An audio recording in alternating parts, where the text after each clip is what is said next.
Are you spending 2+ hours in the gym each day only to feel burned out, exhausted, and like you are actually losing muscle? Here's the situation. If you do too much and you don't give your body what it needs, your body will work against you, leaving you feeling more confused and frustrated than ever.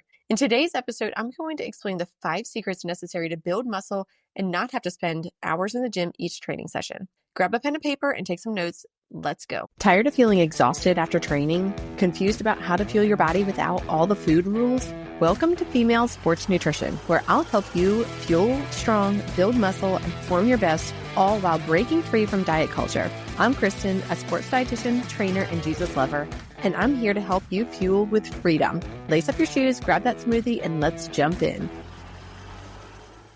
Are you ready to fuel your body, build muscle, and boost your performance without having to diet at the same time? Are you looking for a tribe of positive, motivating, and uplifting women that will help you when you're struggling? Join my Facebook group, Female Sports Nutrition. Inside, you'll get meal prep and planning hacks, sports nutrition guidance without selling your soul to diet culture, accountability, and a supportive group to share your wins with. What are you waiting for? Join the Female Sports Nutrition Facebook group and get a free gift while you're there. So many moons ago, I was constantly looking at females in these fitness magazines and oohing and awing over them, wishing I could look like them. And I never knew how in the world to get there. I would just randomly go into the gym and do some things here and there. I'd spend a long time at the gym, but I really never had a plan, and I really never knew what in the world I was doing. So I want to save you the headache, if you feel like this is you, of how you can actually build muscle without just wandering around the gym aimlessly and spending hours at the gym when you don't need to. So there's 5 secrets I'm going to let you in on today in this episode. So secret number 1 is to focus on compound movements. So compound movements are movements that are going to utilize a bunch of different muscle groups at the same time. So this was things like squats and deadlifts, bench presses, pull-ups. They're all going to engage multiple muscle groups at one time, and that's going to maximize your workout efficiency. So essentially, you're going to be working those muscle groups, those multiple muscle groups, without having to just do a couple bicep curls over here, now a couple tricep presses over here, where you're just working these little teeny tiny muscles. Now, you do want to use those exercises from time to time, but the majority of your workout, if you can focus on those compound movements, you're going to hit those muscle groups multiple times throughout the week, which is actually going to help you with building muscle. So here's an action tip for you. You want to incorporate 3 to 4 compound exercises into your routine, aiming for at least 3 to 4 sets of 6 to 10 reps of each of these exercises. So for example, you could do 4 sets of 8 reps of squats, deadlifts, bench presses, and pull-ups. There's your 4 compound movements that you can incorporate into your training session right now, and that's going to help you to fulfill this goal of focusing on compound movements. Number 2 is to prioritize nutrition. Of course, you didn't think you were going to listen to this episode on the Female Sports Nutrition Podcast and not hear about nutrition. So it is essential that number 1, you are eating enough for you to build muscle. If you are not eating enough calories over the day, hear me loud and clear, you will not build muscle. You need to eat in excess in order to build muscle. So if you're not going to want to push yourself a little bit on eating a little bit more, you're going to have a harder time building muscle. You also need to prioritize protein throughout your day. So making sure that you are splitting up your protein over the course of each of your meals and snacks, and you're eating multiple times per day. So what I mean is, I don't want you to shove all your protein into your lunch and dinner meals and call it good. Your body doesn't work like that. It needs consistent amounts of protein throughout the day. So making sure that you are incorporating at least 3 ounces of protein at each of your meals and 2 ounces or maybe even 3 ounces at your snacks as well. Also, you want to make sure that you are incorporating carbohydrates in your diet, because carbohydrates is going to help with muscle growth and repair. And also it's going to help give you some energy while you're lifting. And then also making sure that you are incorporating fat because of hormone production like testosterone. And you need testosterone to build muscle. So make sure that you are eating ideally 5+ meals a day. I say meals, but really meals, snacks, however you want to categorize them throughout the day, that is going to incorporate at least 20 to 25 grams of protein per meal and snack.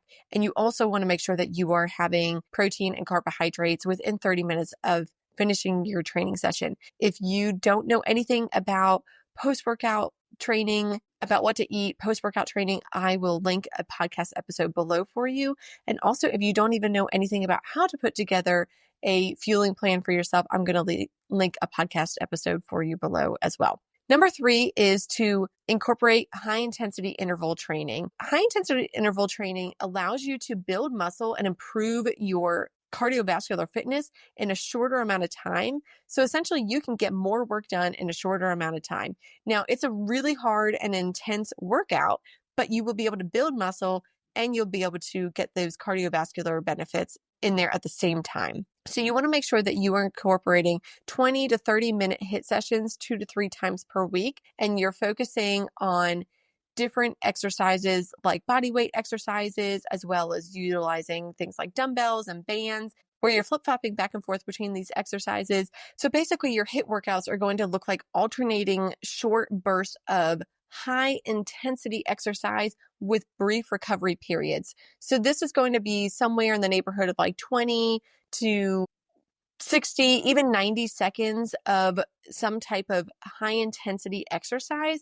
And then you're going to be following that up with the same amount of rest time, or you could do a little bit shorter, basically just enough time so that you can get back out there and do the same exercise or the next exercise with as much intensity. So for example, you could do burpees, do that for 30 seconds, as many as you can get done in 30 seconds, then take a 30-second break, just kind of pace around the room. And now you can go to doing jump squats and do that for 30 seconds, pace around the room, let your heart rate come back down a little bit, and then you get back out there and do the next exercise. You get the idea. So for HIIT training sessions, you really want to incorporate these about 2 to 3 times per week and really just utilize what you have. Number 4 is to optimize rest and recovery. So this is something that I have been telling athletes over the years many, many times, especially endurance athletes. I feel like endurance athletes are kind of the worst because they sign up for races over and over and over again, and they never give themselves any type of a break.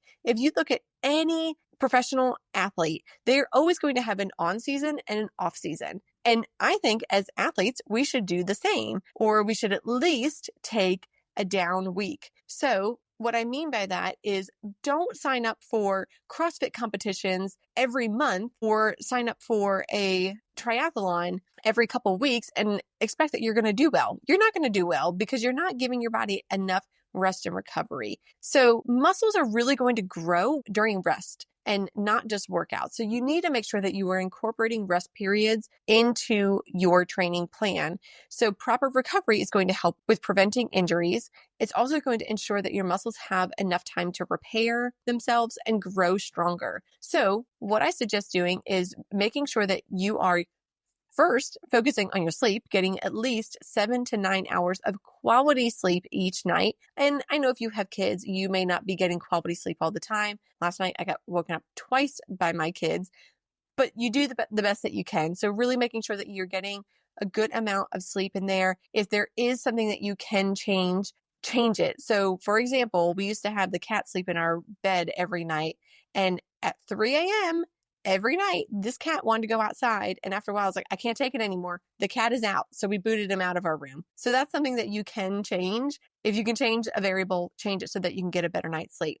Also, make sure that you are including rest days into your training schedule. So at the very least, you need 1 rest day per week. I would really say give yourself more like 2 rest days per week, and you can do active recovery. That doesn't mean that you just need to sit on the couch for those days. You can go for a walk. You could do some easy yoga. You could stretch. Those are all great options for active rest days. Number 5 is to track your progress and adjust your workouts. If you're not tracking your progress, it's going to be really difficult for you to know if you are actually making progress and what variables to change.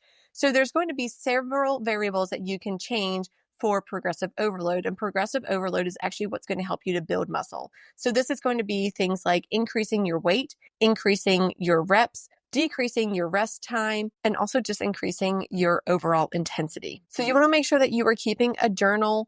Either you can use the note section on your phone. You could always just use pen and paper.